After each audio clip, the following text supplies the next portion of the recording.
ജനീഷ് മാത്യുവിനെ വിളിക്കാൻ പോവാണ്. അതില് ഏതാ നോക്കിയപ്പോ എനിക്ക് തോന്നണേ മറ്റവനെ ഈ കാണുന്ന വിൻഡോ ആണ് A1 എന്നുള്ളത്. ഇത് A4, ഇത് A4.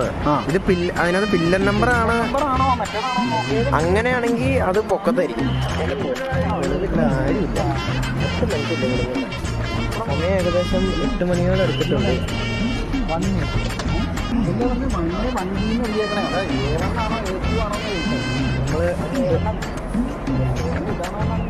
ആ എഴുതിയിട്ടുള്ളത് 1 അല്ലേ? അത് അറൈവൽസ് നോക്ക്. ടെർമിനൽ 3 അറൈവൽസ് നോക്ക്. ഇത് നോക്ക്, അറൈവൽ ആട്ടം കണ്ട പോലെ ഇരിക്കുന്നു. ജനി വന്ന് കണ്ണാടി വെച്ച് കണ്ണു